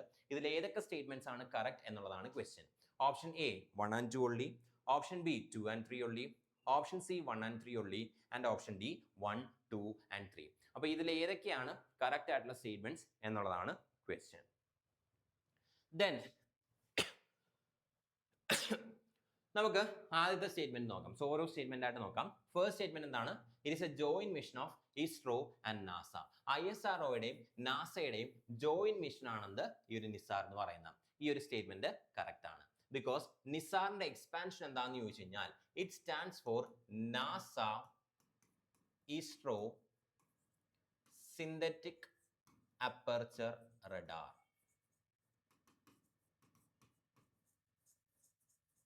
So NISA stands for NASA ISRO Synthetic Aperture Radar. So എന്താണ് നിസാറിന്റെ expansion എന്ന് ചോദിച്ചു കഴിഞ്ഞാൽ, it stands for NASA ISRO Synthetic Aperture Radar. ഇതാണെന്ത് നിസാറിന്റെ expansion എന്ന് പറയുന്നത്. ആൻഡ് നിസാർ എന്ന് പറയുന്നതാണ് ISROയും നാസയും തമ്മിലുള്ള ഒരു ജോയിന്റ് മിഷൻ ആണ്. സോ ഫസ്റ്റ് സ്റ്റേറ്റ്മെന്റ് എന്താണ് കറക്റ്റ് ആണ്. സെക്കൻഡ് സ്റ്റേറ്റ്മെന്റ് എന്താണ്? It is an earth observation satellite mission. ഈ ഒരു സ്റ്റേറ്റ്മെന്റ് എന്താണ് കറക്റ്റ് ആണ്. ബിക്കോസ് നിസാർ എന്താന്ന് ചോദിച്ചു കഴിഞ്ഞാൽ, ഇതൊരു എർത്ത് ഒബ്സർവേഷൻ സാറ്റലൈറ്റ് ആണ്. അതായത് എർത്തിനെ ഒബ്സർവ് ചെയ്യുന്ന ഒരു എർത്ത് ഒബ്സർവേഷൻ സാറ്റലൈറ്റ് ആണെന്ത് ഈ ഒരു നിസാർ എന്ന് പറയുന്നത്. It is an earth observation satellite. So Nisar എന്ന് പറയുന്നതാണ് ഒരു സാറ്റലൈറ്റ് ആണ്. എന്ത് ടൈപ്പ് ഓഫ് സാറ്റലൈറ്റ് എന്ന് ചോദിച്ചു കഴിഞ്ഞാൽ, എർത്ത് ഒബ്സർവേഷൻ സാറ്റലൈറ്റ് ആണ്. ആൻഡ് ഈ ഒരു സാറ്റലൈറ്റിന്റെ മെയിൻ ആയിട്ടുള്ള ഒബ്ജക്റ്റീവ്സ് എന്താണെന്ന് ചോദിച്ചു കഴിഞ്ഞാൽ, നമ്മുടെ അഗ്രികൾച്ചറുമായിട്ട് ബന്ധപ്പെട്ട കാര്യങ്ങൾ എന്ത് ചെയ്യുക, മോണിറ്റർ ചെയ്യുക. അതായത് ഓരോ ക്രോപ്സിനെ കുറിച്ച് ഓരോ ക്രോപ്സിന്റെ എന്ത് ചെയ്യുക, ഓരോ കാര്യങ്ങൾ ഡീറ്റെയിൽ ആയിട്ട് എന്ത് ചെയ്യുക, അനലൈസ് ചെയ്യുക. അതുപോലെ ഡിസാസ്റ്റർ മാനേജ്മെന്റ്, അതായത് എർത്ത് ക്വേക്സ്, അതുപോലെ സൈക്ലോൺസ്, ഫ്ലഡ്സ്, ഇതുമായിട്ട് ബന്ധപ്പെട്ട കാര്യങ്ങൾ എന്ത് ചെയ്യുക, മോണിറ്റർ ചെയ്യുക. അതുപോലെ ക്ലൈമറ്റും എന്ത് ചെയ്യുക, മോണിറ്റർ ചെയ്യുക. അപ്പൊ ഇതാണെന്ത് ഈ ഒരു മിഷന്റെ അല്ലെങ്കിൽ ഈ ഒരു സാറ്റലൈറ്റിന്റെ ബേസിക് ആയിട്ടുള്ള ഒബ്ജക്റ്റീവ്സ് എന്ന് പറയുന്നത്. അപ്പൊ ഈ സാറ്റലൈറ്റ് എന്താ ചെയ്യുന്നതെന്ന് ചോദിച്ചു കഴിഞ്ഞാൽ റഡാർ ടെക്നോളജി യൂസ് ചെയ്തുകൊണ്ട്, അതായത് ഇതിന്റെ എക്സ്പാൻഷൻ, നിസാറിന്റെ എക്സ്പാൻഷൻ എന്തായിരുന്നു, NASA ISRO synthetic aperture radar, which means ഈ ഒരു സാറ്റലൈറ്റ് യൂസ് ചെയ്യുന്ന എന്താണ്, റഡാർ ടെക്നോളജിയാണ്. സോ റഡാർ ടെക്നോളജി യൂസ് ചെയ്തുകൊണ്ട് എന്ത് ചെയ്യുക, എർത്തിന്റെ ഒബ്സർവേഷൻ അല്ലെങ്കിൽ എർത്തിന്റെ ഒബ്സർവേഷനുമായിട്ട് ബന്ധപ്പെട്ട ആപ്ലിക്കേഷൻസ് ആണ് ഈ ഒരു സാറ്റലൈറ്റിനുള്ളത്. അപ്പൊ എന്തൊക്കെയാണ് ഇതിന്റെ ഒബ്ജക്റ്റീവ്സ് എന്ന് ചോദിച്ചു കഴിഞ്ഞാൽ മെയിൻ ആയിട്ടുള്ള ഒബ്ജക്റ്റീവ്സ് എന്ന് പറയുന്നതാണ് നമ്മുടെ എർത്തിന്റെ ലാൻഡ് സർഫേസിൽ വരുന്ന ചേഞ്ചസ് എന്ത് ചെയ്യുക, മോണിറ്റർ ചെയ്യുക. അതായത് എർത്ത് ക്വേക്സ് മൂലവും ഫ്ലഡ്സ് മൂലവും ലാൻഡ് സ്ലൈഡ്സ് മൂലവും നമ്മുടെ എർത്തിന്റെ സർഫസിൽ നടക്കുന്ന ചേഞ്ചസ് അല്ലെങ്കിൽ എർത്തിന്റെ സർഫസിൽ സംഭവിക്കുന്ന ചേഞ്ചസ് എന്ത് ചെയ്യുക, മോണിറ്റർ ചെയ്യുക, ക്യാപ്ചർ ചെയ്യുക. അതുപോലെ തന്നെ അഗ്രികൾച്ചറുമായിട്ട് ബന്ധപ്പെട്ട ആപ്ലിക്കേഷൻസ്, അതായത് ഓരോ ഏരിയയിലെയും അഗ്രികൾച്ചറിന്റെ പ്രൊഡക്ഷൻ എങ്ങനെയാണ്, അല്ലെങ്കിൽ ഓരോ ക്രോപ്സിന്റെയും പ്രൊഡക്ഷൻ എങ്ങനെയാണ്, കൾട്ടിവേഷൻ എങ്ങനെയാണ് നടക്കുന്നത്, സോയിലും മോയ്സ്ചർ ഉണ്ടോ, എങ്ങനെയുള്ള കാര്യങ്ങൾ എന്ത് ചെയ്യുക, മോണിറ്റർ ചെയ്യുക. അതുപോലെ തന്നെ ക്ലൈമറ്റും എന്ത് ചെയ്യുക, മോണിറ്റർ ചെയ്യുക. ഓരോ ഏരിയയിലെയും നമ്മുടെ എർത്തിന്റെ ഓരോ ഏരിയയിലുള്ള ക്ലൈമറ്റ് എന്ത് ചെയ്യുക, മോണിറ്റർ ചെയ്യുക. അതാണെന്ത് ഈ ഒരു നിസാറിന്റെ മെയിൻ ആയിട്ടുള്ള ഒബ്ജക്റ്റീവ്സ് എന്ന് പറയുന്നത്. ദെൻ നമ്മൾ പറഞ്ഞു ഇതൊരു റഡാർ ടെക്നോളജി യൂസ് ചെയ്തുകൊണ്ട്, സോ തേർഡ് സ്റ്റേറ്റ്മെന്റ് എന്താണ്, കറക്റ്റ് ആണ്. അതുപോലെ നമ്മൾ പറഞ്ഞു ഇത് നമ്മൾ റഡാർ ടെക്നോളജി യൂസ് ചെയ്തുകൊണ്ട് വർക്ക് ചെയ്യുന്ന സാറ്റലൈറ്റ് ആണെന്ന് പറഞ്ഞു. ആൻഡ് ഈ ഒരു സാറ്റലൈറ്റിന് മറ്റൊരു പ്രത്യേകത കൂടിയുണ്ട്, ഡ്യുവൽ റഡാർ ടെക്നോളജി ആണ് എന്ത് ചെയ്യുന്നത്, ഈ ഒരു സാറ്റലൈറ്റിനകത്ത് യൂസ് ചെയ്യുന്നത്. സോ ഈ ഒരു സാറ്റലൈറ്റിനകത്ത് യൂസ് ചെയ്യുന്നത് ഡ്യുവൽ റഡാർ ടെക്നോളജി ആണ്. സോ രണ്ട് ടൈപ്പ് ഓഫ് റഡാർ ടെക്നോളജീസ് എന്ത് ചെയ്യുന്നുണ്ട്, ഈ ഒരു സാറ്റലൈറ്റിനകത്ത് യൂസ് ചെയ്യുന്നുണ്ട്. ഇങ്ങനെ രണ്ട് type of radar technology use ചെയ്യുന്ന, ഡ്യുവൽ റഡാർ ടെക്നോളജി യൂസ് ചെയ്യുന്ന ആദ്യത്തെ സാറ്റലൈറ്റും ആണെന്ത്, നിസാർ എന്ന് പറയുന്നത്. സോ നിസാർ എന്ന് പറയുന്നതാണ് ഈ ഒരു ഡ്യുവൽ റഡാർ ടെക്നോളജി യൂസ് ചെയ്യുന്ന ആദ്യത്തെ സാറ്റലൈറ്റ് കൂടിയാണ്. അതായത് രണ്ട് റഡാർ ടെക്നോളജീസ് ആണ് എന്ത് ചെയ്യുന്നത്, ഇവിടെ യൂസ് ചെയ്യുന്നത്. ഫോർ എക്സാമ്പിൾ ഇവിടെ യൂസ് ചെയ്യുന്ന രണ്ട് റഡാർ ടെക്നോളജീസ്, ഒന്ന് എൽ ബാൻഡും അതുപോലെ തന്നെ മറ്റൊന്ന് എന്താണ്, എസ് ബാൻഡും ആണ്. സോ എൽ ബാൻഡും അതുപോലെ തന്നെ എസ് ബാൻഡ് റഡാർ ടെക്നോളജീസ് ആണ് എന്ത് ചെയ്യുന്നത്, ഇവിടെ യൂസ് ചെയ്യുന്നത്. ഈ ഒരു എൽ ബാൻഡ് റഡാർ ടെക്നോളജി എന്ന് പറയുന്നത് നാസയുടെ ടെക്നോളജിയാണ്. ആൻഡ് ഇതിന്റെ ഈ ഒരു എൽ ബാൻഡ് ടെക്നോളജിയുടെ മെയിൻ അഡ്വാൻറ്റേജ് എന്താണെന്ന് ചോദിച്ചു കഴിഞ്ഞാൽ ഇതിന് ഈ ഒരു ടെക്നോളജിക്ക് എന്ത് ചെയ്യാൻ പറ്റും, അല്ലെങ്കിൽ ഈ ഒരു റഡാറിന് എന്ത് ചെയ്യാൻ പറ്റും, ഈവൻ ഫോറസ്റ്റ് കവർ പോലും എന്ത് ചെയ്യാൻ പറ്റും, പെനട്രേറ്റ് ചെയ്യാനായിട്ട് പറ്റും. അതായത് എർത്ത് സർഫസിനകത്ത് നടക്കുന്ന ചേഞ്ചസിനെ കുറിച്ചാണല്ലോ ഈ ഒരു സാറ്റലൈറ്റ് പഠിക്കുന്നത്. അതുകൊണ്ട് തന്നെ ഡെൻസ് ഫോറസ്റ്റ് ആണെങ്കിൽ പോലും, സോ ഡെൻസ് ഫോറസ്റ്റ് ആണെങ്കിൽ പോലും ആ ഫോറസ്റ്റ് കവർ ഉണ്ടല്ലോ, ഫോറസ്റ്റിന്റെ കനോപ്പി ഉണ്ടല്ലോ, അത് പെനട്രേറ്റ് ചെയ്ത് പോകാനായിട്ട് ആർക്ക് സാധിക്കും, ഈ ഒരു എൽ ബാൻഡ് ടെക്നോളജിക്ക് സാധിക്കും. അതുപോലെ തന്നെ ഈ ഒരു എൽ ബാൻഡ് ടെക്നോളജിക്ക് എന്ത് ചെയ്യാൻ പറ്റും, സോയിൽ സർഫസിന്റെ അകത്തേക്ക് എന്ത് ചെയ്യാൻ പറ്റും, പെനട്രേറ്റ് ചെയ്തു പോകാനായിട്ട് സാധിക്കും. ഇനി അടുത്തതാണ് എസ് ബാൻഡ് ടെക്നോളജി. ഈ ഒരു എസ് ബാൻഡ് ടെക്നോളജി എന്ന് പറയുന്നത് നമ്മുടെ ISROയുടെ അല്ലെങ്കിൽ ഇസ്രോയുടെ കോൺട്രിബ്യൂഷൻ ആണ്. സോ എസ് ബാൻഡ് ടെക്നോളജി എന്ന് പറയുന്നത് ISROയുടെ അല്ലെങ്കിൽ ഇസ്രോയുടെ കോൺട്രിബ്യൂഷൻ ആണ്. അപ്പോൾ ഈ ഒരു എസ് ബാൻഡ് ടെക്നോളജിയുടെ ബെനിഫിറ്റ് എന്താണെന്ന് ചോദിച്ചു കഴിഞ്ഞാൽ ക്രോപ്പ് മാനേജ്മെന്റുമായിട്ട് ബന്ധപ്പെട്ട കാര്യങ്ങൾ, അതുപോലെ തന്നെ വെറ്റ്ലാൻഡ്സിന്റെ മോണിറ്ററിംഗുമായിട്ട് ബന്ധപ്പെട്ട കാര്യങ്ങൾ, ഇതൊക്കെ എന്ത് ചെയ്യാൻ പറ്റും, ഈ ഒരു എസ് ബാൻഡ് റഡാർ ടെക്നോളജിക്ക് നോക്കാനായിട്ട് പറ്റും. സോ ക്രോപ്പിനെ മോണിറ്റർ ചെയ്യാനായിട്ട് എസ് ബാൻഡ് ടെക്നോളജി എന്താണ്, വളരെ എഫിഷ്യന്റ് ആണ്. അതുപോലെ തന്നെ വെറ്റ്ലാൻഡ്സിന്റെ മോണിറ്ററിംഗിന് വേണ്ടിയിട്ട് എന്താണ്, ഈ ഒരു എസ് ബാൻഡ് ടെക്നോളജി വളരെയധികം ബെനിഫിഷ്യൽ ആണ്. അപ്പോൾ നിസാർ എന്ന് പറയുന്നത് ഒരു എർത്ത് ഒബ്സർവേഷൻ സാറ്റലൈറ്റ് ആണ്. നാസയും ISROയുടെയും ജോയിന്റ് മിഷൻ ആണെന്ത് ഈ ഒരു നിസാർ സാറ്റലൈറ്റ് എന്ന് പറയുന്നത്. ആൻഡ് ഈ ഒരു നിസാർ സാറ്റലൈറ്റിനകത്ത് ഡ്യുവൽ റഡാർ ടെക്നോളജിയാണ് യൂസ് ചെയ്യുന്നത്, എൽ ബാൻഡ് അതുപോലെ തന്നെ എസ് ബാൻഡ്. എൽ ബാൻഡ് എന്ന് പറയുന്നത് നാസയുടെ ടെക്നോളജിയാണ്. ഫോറസ്റ്റ് കവറിനെ പെനട്രേറ്റ് ചെയ്യാനും സോയിൽ പെനട്രേറ്റ് ചെയ്യാനും ഇതിനെന്തുണ്ട്, കേപ്പബിലിറ്റി ഉണ്ട്. എസ് ബാൻഡ് ടെക്നോളജി എന്ന് പറയുമ്പോൾ ക്രോപ്സിന്റെ മോണിറ്ററിങ്ങിനും വെറ്റ്ലാൻഡ്സിന്റെ മോണിറ്ററിങ്ങിനും ഏറ്റവും എഫിഷ്യന്റ് ഏതാണ്, ഈ ഒരു എസ് ബാൻഡ് ടെക്നോളജിയാണ്. അത് ഡെവലപ്പ് ചെയ്തിരിക്കുന്നത് ISRO അല്ലെങ്കിൽ ഇസ്രോ ആണ്. ആൻഡ് ഈ ഒരു ടെക്നോളജിയുടെ അല്ലെങ്കിൽ ഈ ഒരു ടെക്നോളജി യൂസ് ചെയ്യുന്നത് നമ്മൾ എന്താ ചെയ്യാൻ പോകുന്നതെന്ന് ചോദിച്ചു കഴിഞ്ഞാൽ എർത്ത് സർഫസിൽ നടക്കുന്ന ചേഞ്ചസ് എന്ത് ചെയ്യുന്നു, മോണിറ്റർ ചെയ്യുന്നു. അതുപോലെ തന്നെ നാച്ചുറൽ ഡിസാസ്റ്റേഴ്സിനെ എന്ത് ചെയ്യുന്നു, മോണിറ്റർ ചെയ്യുന്നു. സൈക്ലോൺസ്, അതുപോലെ തന്നെ എർത്ത് ക്വേക്സ്, ലാൻഡ് സ്ലൈഡ്സ്, ഇതുപോലെയുള്ള നാച്ചുറൽ ഡിസാസ്റ്റേഴ്സ് എന്ത് ചെയ്യുന്നുണ്ട്, നമ്മൾ മോണിറ്റർ ചെയ്യുന്നുണ്ട്. അതുപോലെ തന്നെ ക്രോപ്പ് മാനേജ്മെന്റ് അല്ലെങ്കിൽ ക്രോപ്പ് മോണിറ്ററിംഗ്, അതുപോലെ തന്നെ വെറ്റ്ലാൻഡ് മോണിറ്ററിംഗ്, ഇങ്ങനെയുള്ള കാര്യങ്ങൾ എന്ത് ചെയ്യുന്നുണ്ട്, ഈ ഒരു എർത്ത് ഒബ്സർവേഷൻ സാറ്റലൈറ്റ് യൂസ് ചെയ്തുകൊണ്ട് നമ്മൾ എന്ത് ചെയ്യുന്നുണ്ട്. സോ 3 സ്റ്റേറ്റ്മെന്റ് എന്താണ്, കറക്റ്റ് ആണ്. So the correct answer is option D 1, 2 and 3. Next question. Vinimai, recently seen in the news, is a dash. So recent ആയിട്ട് ന്യൂസിൽ കാണപ്പെട്ടിട്ടുള്ള ഒരു ടേം ആണ് വിനിമയ് എന്ന് പറയുന്നത്. ഇതെന്താണ് എന്നുള്ളതാണ് question. Option A digital payment platform for rural areas. Option B land port management system. Option C satellite based navigation system. And option D national vehicle tracking platform. അപ്പോൾ വിനിമയ് എന്ന് പറയുന്നത് എന്താണ് എന്നുള്ളതാണ് ക്വസ്റ്റ്യൻ. സോ കറക്റ്റ് ആൻസർ എന്ന് പറയുന്നത് it's option B land port management system. So Vinimay എന്ന് പറയുന്നതാണ് ഒരു ലാൻഡ് പോർട്ട് മാനേജ്മെന്റ് സിസ്റ്റം ആണ്. അപ്പോൾ എന്താണ് ഈ വിനിമയ്, എന്താണ് ഈ ലാൻഡ് പോർട്ട്സ് എന്ന് ചോദിച്ചു കഴിഞ്ഞാൽ നമുക്ക് എന്തുണ്ട്, സീ പോർട്ട്സ് ഉണ്ട്. അതായത് സീ പോർട്ട്സ് നിങ്ങൾക്ക് അറിയായിരിക്കും, സീ പോർട്ട്സ് നിങ്ങൾക്ക് അറിയായിരിക്കും. അതുപോലെ തന്നെ നമുക്ക് എന്തുണ്ട്, ലാൻഡ് പോർട്ട്സ് ഉണ്ട്. സോ ലാൻഡ് പോർട്ട്സ് എന്താണെന്ന് ചോദിച്ചു കഴിഞ്ഞാൽ നമുക്ക് മറ്റൊരു നെയ്ബറിംഗ് കൺട്രി ആയിട്ടുള്ള ആ ബോർഡർ ഏരിയ ഉണ്ടല്ലോ, ആ ബോർഡർ ഏരിയയിലൂടെ എന്ത് ചെയ്യുന്നുണ്ട്, ആൾക്കാരുടെ മൈഗ്രേഷൻ നടക്കുന്നുണ്ട്, വെഹിക്കിൾസിന്റെ ട്രാൻസ്പോർട്ടേഷൻ നടക്കുന്നുണ്ട്, പാസഞ്ചർ മൂവ്മെന്റ് നടക്കുന്നുണ്ട്. അപ്പൊ ഈ ഒരു ബോർഡർ ഏരിയ ആണ് എന്ത് ചെയ്യുന്നത്, അല്ലെങ്കിൽ ആ ബോർഡർ ഏരിയയിലുള്ള ആ ഒരു സെക്യൂരിറ്റി സിസ്റ്റത്തിന് നമ്മൾ വിളിക്കുന്ന പേരാണെന്ത്, ലാൻഡ് പോർട്ട്സ് എന്ന് പറയുന്നത്. അപ്പൊ നമുക്ക് സീ പോർട്ട്സ് ഉള്ളതുപോലെ തന്നെ നമുക്ക് ലാൻഡിൽ എന്തുണ്ട്, ലാൻഡ് പോർട്ട്സ് ഉണ്ട്. അതായത് നമ്മൾ മറ്റ് കൺട്രീസായിട്ട് ബൗണ്ടറീസ് ഷെയർ ചെയ്യുന്ന ആ ഒരു അതിർത്തിയിൽ നമുക്ക് എന്തുണ്ട്, ലാൻഡ് പോർട്ട്സ് ഉണ്ട്. അപ്പൊ ഇങ്ങനെയുള്ള ലാൻഡ് പോർട്ട്സ് മാനേജ് ചെയ്യുന്നതിന് വേണ്ടിയിട്ടുള്ള സിസ്റ്റമാണ്, ലാൻഡ് പോർട്ട് മാനേജ്മെന്റ് സിസ്റ്റം ആണെന്ത് ഈ ഒരു വിനിമയ് എന്ന് പറയുന്നത്. അപ്പോൾ ഈ ഒരു ലാൻഡ് പോർട്ട് മാനേജ്മെന്റ് സിസ്റ്റം ആണെന്ത് വിനിമയ് എന്ന് പറയുന്നത്. ഇനി വിനിമയ് ഡെവലപ്പ് ചെയ്ത ആരാന്ന് ചോദിച്ചു കഴിഞ്ഞാൽ it was developed by the land ports authority of India. So land ports authority of India ആണ് ഈ ഒരു വിനിമയ് എന്ന് പറയുന്ന സിസ്റ്റം എന്ത് ചെയ്തത്, ഡെവലപ്പ് ചെയ്തത്. It was developed by the land ports authority of India. Land ports authority of India develop ചെയ്ത system ആണെന്ത് ഈ ഒരു വിനിമയ് എന്ന് പറയുന്നത്. ആൻഡ് ഈ land ports authority of India ഏത് മിനിസ്ട്രിയുടെ അണ്ടറിലാണ് വർക്ക് ചെയ്യുന്നതെന്ന് ചോദിച്ചു കഴിഞ്ഞാൽ it works under the ministry of home affairs. So ministry of home അഫയേഴ്സിന്റെ കീഴിലാണ് എന്ത് വർക്ക് ചെയ്യുന്നത്, ഈ ഒരു land ports authority of India work ചെയ്യുന്നത്. ഈ ഒരു land ports authority of India, ministry of home അഫയേഴ്സിന്റെ കീഴിൽ വർക്ക് ചെയ്യുന്ന land ports authority of India develop ചെയ്ത സിസ്റ്റം ആണെന്ത് ഈ ഒരു വിനിമയ് സിസ്റ്റം എന്ന് പറയുന്നത്, which is a land port management system. അപ്പോൾ എന്താണ് ഈ വിനിമയുടെ ബേസിക് ആയിട്ടുള്ള ഒബ്ജക്റ്റീവ് എന്ന് ചോദിച്ചു കഴിഞ്ഞാൽ നമ്മുടെ ബോർഡേഴ്സ് വഴിയുള്ള പാസഞ്ചർ മൂവ്മെന്റ്, അതുപോലെ തന്നെ ഗുഡ്സിന്റെ കാർഗോ മൂവ്മെന്റ്, ഇതെന്ത് ചെയ്യുക, ഡിജിറ്റൈസ് ചെയ്യുക. അതായത് ഇതിന്റെ റെക്കോർഡ്സ് എല്ലാം എന്ത് ചെയ്യുക, ഡിജിറ്റൈസ് ചെയ്യുക. അതുപോലെ തന്നെ ഇതിനെല്ലാം എന്ത് ചെയ്യുക, സ്ട്രീം ലൈൻ ചെയ്യുക. അതായത് മറ്റ് സെക്ടേഴ്സുമായിട്ട് അല്ലെങ്കിൽ എന്താണ് മറ്റ് സെക്ടേഴ്സുമായിട്ട് എന്ത് ചെയ്യുക, ഇതിനെ കണക്ട് ചെയ്യുക. ഫോർ എക്സാമ്പിൾ ഇപ്പോൾ നമ്മുടെ ബോർഡറിൽ കൂടി പാസഞ്ചർ മൂവ്മെന്റും കാർഗോ മൂവ്മെന്റും നടക്കുന്നുണ്ട്. അപ്പോൾ ഈ പാസഞ്ചർ മൂവ്മെന്റും കാർഗോ മൂവ്മെന്റുമായിട്ട് ബന്ധപ്പെട്ട ഡീറ്റെയിൽസ് എന്ത് ചെയ്യുന്നു, നമ്മൾ ഡിജിറ്റൈസ് ചെയ്യുന്നുണ്ട്. ആൻഡ് ഈ ഒരു ഡേറ്റ എന്ത് ചെയ്യുന്നുണ്ട്, മറ്റ് ഏരിയാസ് അല്ലെങ്കിൽ മറ്റ് സെക്ടേഴ്സിനും എന്ത് ചെയ്യുന്നുണ്ട്, നമ്മൾ അവൈലബിൾ ആക്കുന്നുണ്ട്. അതായത് നമ്മുടെ സെക്യൂരിറ്റി ഫോഴ്സിന് എന്ത് ചെയ്യും, നമ്മൾ അവൈലബിൾ ആക്കി കൊടുക്കും. അതുപോലെ കസ്റ്റംസ് ഡിപ്പാർട്ട്മെന്റ് എന്ത് ചെയ്യുന്നുണ്ട്, അവൈലബിൾ ആക്കുന്നുണ്ട്. അതുപോലെ ആധാർ UIDAIക്ക് എന്ത് ചെയ്യുന്നുണ്ട്, ഇനേബിൾ ചെയ്ത് കൊടുക്കുന്നുണ്ട്. അങ്ങനെ എന്ത് ചെയ്യുക, എല്ലാ സിസ്റ്റത്തിനെയും എന്ത് ചെയ്യുക, ഇന്റഗ്രേറ്റ് ചെയ്യുക. അങ്ങനെ ഒരു സിസ്റ്റം ആണെന്ത് ഈ ഒരു വിനിമയ് എന്ന് പറയുന്നത്. അപ്പോൾ ഈ വിനിമയ് എന്ന് പറയുന്നത് ബേസിക്കലി നമ്മുടെ ലാൻഡ് പോർട്ട്സ് വഴിയുള്ള പാസഞ്ചർ മൂവ്മെന്റ്, അതുപോലെ തന്നെ കാർഗോ മൂവ്മെന്റ്, ഇതിന്റെ ഡീറ്റെയിൽസ് എന്ത് ചെയ്യുക, ഡിജിറ്റൈസ് ചെയ്യുക. അതുപോലെ തന്നെ ഈ ഒരു ഡേറ്റ എന്ത് ചെയ്യുക, സ്ട്രീം ലൈൻ ചെയ്യുക. മറ്റ് സെക്ടേഴ്സിന് എന്ത് ചെയ്യുക, ഇത് അവൈലബിൾ ആക്കുക. അതായത് സെക്യൂരിറ്റി ഫോഴ്സസ്, ബോർഡർ സെക്യൂരിറ്റി ഫോഴ്സസിന് അവൈലബിൾ ആക്കുക, കസ്റ്റംസ് ഡിപ്പാർട്ട്മെന്റ് അവൈലബിൾ ആക്കുക.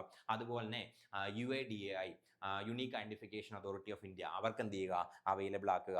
അങ്ങനെയുള്ള ഒരു സ്ട്രീം ലൈനിങ് കൂടെ ചെയ്യുക എന്നുള്ളതാണ് ഈ ഒരു വിനിമയ് സിസ്റ്റത്തിന്റെ ബേസിക് ഒബ്ജക്റ്റീവ് എന്ന് പറയുന്നത്. ആൻഡ് ഇതുവഴി നമ്മൾ എന്താണ് അച്ചീവ് ചെയ്യാൻ ആഗ്രഹിക്കുന്നതെന്ന് ചോദിച്ചു കഴിഞ്ഞാൽ ഇപ്പം നടക്കുന്നത്, അതായത് ഇപ്പോൾ ഉള്ള പാസഞ്ചർ മൂവ്മെന്റും കാർഗോ മൂവ്മെന്റും എല്ലാം നമ്മൾ ട്രഡീഷണൽ മെത്തേഡ്സ് ആണ് ഫോളോ ചെയ്യുന്നത്. വിച്ച് മീൻസ് പേപ്പർ വർക്കിന്റെ ഒക്കെ ആവശ്യമുണ്ട്.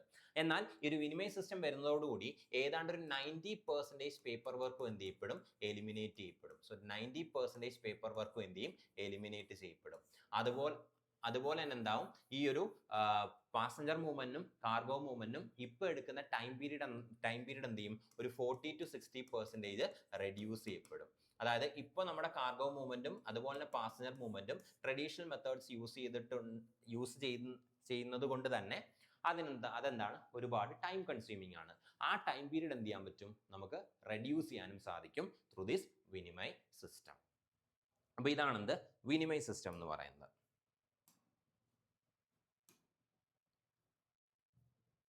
And the last question, Exercise Dharma Guardian 2026 was conducted between India and Dash. ഇന്ത്യയും ഏത് കൺട്രിയും തമ്മിൽ കണ്ടക്ട് ചെയ്യുന്ന എക്സസൈസ് ആണ് ധർമ്മ ഗാർഡിയൻ എന്നുള്ളതാണ് question. Option A Japan, option B south Korea, option C Mongolia and option D Vietnam. So correct answer is option A Japan. So ഇന്ത്യയും ജപ്പാനും തമ്മിൽ നടത്തുന്ന ഒരു ആനുവൽ മിലിറ്ററി എക്സസൈസ്, സോ ഇന്ത്യയും അതുപോലെ തന്നെ ജപ്പാനും തമ്മിൽ നടത്തുന്ന ആനുവലി നടത്തുന്ന ഒരു ജോയിന്റ് മിലിറ്ററി എക്സസൈസ് ആണെന്ത് exercise Dharma guardian. So it is a joint military exercise. ഇന്ത്യയും ജപ്പാനും തമ്മിൽ കണ്ടക്ട് ചെയ്യുന്ന ഒരു ജോയിന്റ് മിലിറ്ററി എക്സസൈസ്, ഇന്ത്യയും അതുപോലെ തന്നെ ജപ്പാനും തമ്മിൽ കണ്ടക്ട് ചെയ്യുന്ന ഒരു ജോയിന്റ് മിലിറ്ററി എക്സസൈസ് ആണെന്ത് ഈ ഒരു എക്സസൈസ് ധർമ്മ ഗാർഡിയൻ എന്ന് പറയുന്നത്. ആൻഡ് ഈ ഒരു എക്സസൈസ് ധർമ്മ ഗാർഡിയൻ 2026 കണ്ടക്ട് ചെയ്ത എക്സസൈസ് ധർമ്മ ഗാർഡിയൻ എന്ന് പറയുന്നത് ഈ ഒരു എക്സസൈസിന്റെ 7ാമത്തെ എഡിഷൻ ആണ്. സോ 7ാമത്തെ എഡിഷൻ ആണ് ഇത്തവണ കണ്ടക്ട് ചെയ്തത്. ആൻഡ് ഇതൊരു ആനുവൽ എക്സസൈസ് ആണ്. സോ എല്ലാ വർഷവും ഇന്ത്യയും ജപ്പാനും തമ്മിൽ കണ്ടക്ട് ചെയ്യുന്ന ഒരു ജോയിന്റ് മിലിറ്ററി എക്സസൈസ്, അതായത് ഇന്ത്യയുടെ ആർമിയും അതുപോലെ തന്നെ ജപ്പാന്റെ ആർമിയും എല്ലാ വർഷവും കണ്ടക്ട് ചെയ്യുന്ന ഒരു ജോയിന്റ് മിലിറ്ററി എക്സസൈസ് ആണ് എക്സസൈസ് ധർമ്മ ഗാർഡിയൻ എന്ന് പറയുന്നത്. ആൻഡ് ഈ ഒരു എക്സസൈസ് ധർമ്മ ഗാർഡിയൻ 2026 എന്ന് പറയുന്നത് ഇത്തവണ കണ്ടക്ട് ചെയ്ത് ധർമ്മ ഗാർഡിയന്റെ 7ാമത്തെ എഡിഷൻ ആണ്. ആൻഡ് ഈ 7ാമത്തെ എഡിഷൻ എവിടെയാണ് കണ്ടക്ട് ചെയ്തതെന്ന് ചോദിച്ചു കഴിഞ്ഞാൽ it was conducted in Chaubattia in Uttarakhand.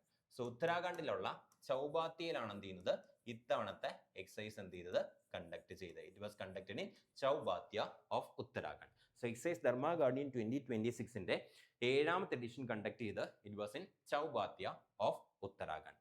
ഇനി ഒരു എക്സസൈസ് ധർമ്മ ഗാർഡിയന്റെ ബേസിക് ആയിട്ടുള്ള പേർപ്പസ് അല്ലെങ്കിൽ ഉദ്ദേശം എന്താണെന്ന് ചോദിച്ചു കഴിഞ്ഞാൽ semi urban environment. So semi urban environment എന്ത് ചെയ്യുക മിലിറ്ററി ഓപ്പറേഷൻസ് കോർഡിനേറ്റ് ചെയ്യുക. So semi urban environment, so semi urban എൻവയോൺമെന്റിലുള്ള മിലിറ്ററി ഓപ്പറേഷൻസ് എന്ത് ചെയ്യുക കോർഡിനേറ്റ് ചെയ്യുക. അതുമായിട്ട് ബന്ധപ്പെട്ട എക്സസൈസ് ആണെന്ത് ഒരു എക്സസൈസ് ധർമ്മ ഗാർഡിയൻ. ഇപ്പോൾ സെമി അർബൻ ഏരിയാസിൽ ഉള്ള മിലിറ്ററി ഓപ്പറേഷൻസിന്റെ കോർഡിനേഷനും മറ്റ് കാര്യങ്ങളുമായിട്ട് ബന്ധപ്പെട്ട് നടത്തുന്ന എക്സസൈസ് ആണെന്ത് ഈ ഒരു എക്സസൈസ് ധർമ്മ ഗാർഡിയൻ 2026 എന്ന് പറയുന്നത്. ആൻഡ് ഇത്തവണ നടന്നത് 7ാമത്തെ എഡിഷൻ ആണ്. സോ ധർമ്മ ഗാർഡിയൻ എന്ന് പറയുന്നത് ഇന്ത്യയും അതുപോലെ ജപ്പാനും തമ്മിൽ കണ്ടക്ട് ചെയ്യുന്ന മിലിറ്ററി എക്സസൈസിന്റെ ആനുവൽ മിലിറ്ററി എക്സസൈസ് ആണ്. ഇത്തവണ 2026 കണ്ടക്ട് ചെയ്ത് ഈ ഒരു എക്സസൈസിന്റെ 7ാമത്തെ എഡിഷൻ ആണ്. It was conducted in Chaubattia in Uttarakhand. അപ്പോൾ ഇത്രയും ക്വസ്റ്റ്യൻസ് ആണ് ഈ ഒരു സെഷനിൽ നമ്മൾ ഡിസ്കഷന് വേണ്ടിയിട്ട് സെലക്ട് ചെയ്തിരുന്നത്. കൂടുതൽ ക്വസ്റ്റ്യൻസുമായിട്ട് നമുക്ക് നെക്സ്റ്റ് സെഷനിൽ മീറ്റ് ചെയ്യാം. Thank you.